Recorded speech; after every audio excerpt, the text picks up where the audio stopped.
ఇవన్నీ ఉంటాయి. అసలు మరొక విషయం ఏంటంటే నేను చెప్పడం మర్చిపోయాను. మరి శిష్యులు అడిగిన సంబంధం ఒక ప్రశ్న కదా. మహేష్ గారు యంగ్ అండ్ డైనమిక్ ఎవరి గ్రీన్ హీరోగా ఉంటున్నారు. ఏమిటి చేస్తున్నారు మీరు చెప్తే మేము ఆశిస్తాం. చాలా మంచి ప్రశ్నే. కానీ ఈవేళ మీరే కాదు, మీరు కూడా మీ శిష్యులు కూడా ఎవరు ఊహించరు. ఇప్పుడు నా వయసు అంతే ఎవరైనా చెప్పగలరా? నా వయసు ఎంత? 80 సార్. 82 రన్నింగ్లో ఉన్నాను. 82 రన్నింగ్లో ఉన్నాను. అద్భుతం సార్, అద్భుతం. శ్రీకాకుళంలో కూడా ఉంటుంటాను, ఎందుకంటే కొన్ని పరిస్థితులు శ్రీకాకుళం కూడా నేను కొనుక్కున్నాను. ఇక్కడ ఉంటే కూడా ప్రతిరోజు ఎక్కడో దగ్గర ఒక మీటింగ్లు కానీ నాకు అక్కడ చాలా సంఘాలతో టైప్. నాకు ప్రత్యేకంగా రెడ్ క్రాస్ సంఘం ఒకటి ఉంది, శ్రీకాకుళం రంగస్థల కళాకార సమైక్య ఒకటి ఉంది, నా సొంతంగా ఒక యాక్టివిటీ ఉంది, ఘంటసాల ఉంది, చిల్డ్రన్స్ క్లబ్ ఇలాగ ఉంది. అక్కడికి వెళ్తే మాట్లాడుతున్నప్పుడు చాలామంది ఎంప్లాయీస్ కాస్త పెద్ద పెద్ద ఎంప్లాయీస్ ఫ్రెండ్స్ కదా. అవును సత్యం గారు, మీరు ఎప్పుడు చూసినా అలాగే ఉన్నారు కదా, ఏమిటి మీ రహస్యము? ఇప్పుడు ఉదయం నుంచి కూడా మన శిష్యుల్లో ఒక నలుగురు ముగ్గురు అడిగారు, మేషారు ఆగారికి ఈవేళకి అలాగే ఉన్నారు మీరు అన్నారు. ఏం లేదండి, మొదట చెప్పుకుంటే దైవ కృప, దైవ కృప ఒకటి. అయితే నేను చెప్పిన సింపుల్ సూత్రాలే కానీ మీరు చెయ్యలేరని నా సింపుల్ సూత్రాలు. నేను చేసినవి ఏంటంటే ప్రప్రథమంగా తెల్లవారి మనము పావు తక్కువ 5:30 వేసిపోయిన తర్వాత 10 నిమిషాలు ఒక పావుగంట దైవ ప్రార్థన చేస్తాను. తర్వాత 20 నిమిషాలు రోడ్డు మీదకి వెళ్ళొచ్చు, ఇంట్లో వచ్చు, ఎవరైనా సరే కనీసం 20 నిమిషాలైనా వాకింగ్ చెయ్యాలి. తర్వాత మనం చేసినటువంటి యాక్టివిటీస్కి ఇంటి మహిళ మీ ఆవిడ కూడా చాలా తోడ్పడి ఉంది.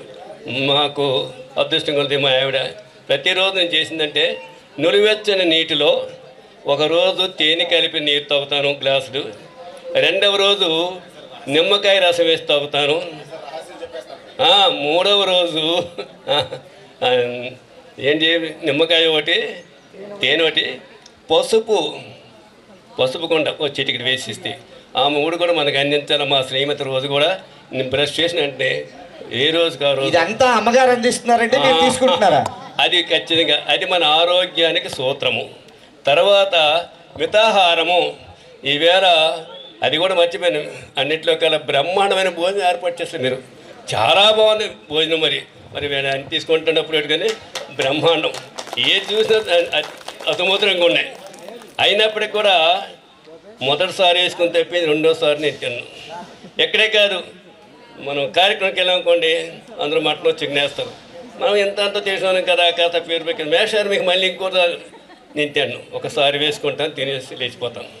అతి ఆహారం కూడా వృద్ధాప్యానికి దారితీస్తుంది. మితాహారం అనేది ఉండాలా. తర్వాత వారానికి ఎన్వి వాళ్ళు 1 లేక 2 సార్లు మాత్రమే ఎన్వి తినాలి. మిగతా అన్ని రోజులు కూడా పప్పులు, తోటకూరలు, ఆకుకూరలు తీసుకుంటే మీకు ఆహారం, శరీరం అన్నీ కూడా మీ కండిషన్లో ఉంటాయి, గ్యారెంటీగా ఉంటాయి. తర్వాత ప్రతిరోజు మధ్యాహ్నం పెరుగు వేసుకున్న తర్వాత 2 ఖర్జూరు పరుగులు తింటాను. రాత్రి ఒక అడిపండు తింటాను, ఒక గ్లాసులు పాలు తాగుతాను. ఇది అంటే ఒక చూస్తే మీకు చెప్పిందంతా చిన్నదే, కానీ కంటిన్యూగా మీరు చేయడానికి అలవాటు ఉండదు. మీరు ఇప్పుడు కొంతమంది ఎంప్లాయీస్ ఉన్నారంటే వాళ్ళు ఎప్పుడు వస్తారు, రాత్రి ఎప్పుడు తింటారో తెలియదు. వాళ్ళు వచ్చినప్పుడు ఆవిడ పడుకుంటుంది, వీడే తినేస్తాడు, అక్కంతా పక్కన పడేస్తారు, పడుకుంటారు. మరి జరగవద్దు మీకు ఈ రహస్యం. నేను అతి చిన్న రహస్యాలు ఏం లేదు ఇవన్నీ. ఆ తర్వాత అతి ముఖ్యమైనది అంటే మీ హృదయం నిర్మలంగా, నిశ్చలంగా, కల్మషం లేకుండా హాయిగా నిద్రపోవడానికి ప్రయత్నం చేయాలా. ఎవరికైతే బ్రహ్మాండమైన నిద్ర పడుతుందో కల్మషం లేకుండా ఆయనకి ఖచ్చితంగా ఆ యువక రక్తం పరుసు ఉంటుంది. అటువంటిది ఉండడం చాలా కష్టం. తర్వాత ప్రక్కవాడిది పైసల కోసం ప్రోకరాడడం కూడా చాలా తప్పు. మన డబ్బు మన కష్టం, మన పిల్లలు మన ఇష్టం, ఆ లెవెల్లో ఉండాలా. ఇతరత్వ ఏం మనసు ఉండకూడదు. అటువంటి మీరు చెయ్యండి, నాకంటే యువకులుగా మీరు తయారవుతారు. ఇది thank you sir, thank you. మంచి సలహా ఇచ్చారు. అమ్మగారు రోజు మీకు ఇలా చూడబట్టే మీరు యంగ్ అండ్ డైనమిక్గా ఉన్నారు. చాలా సంతోషం.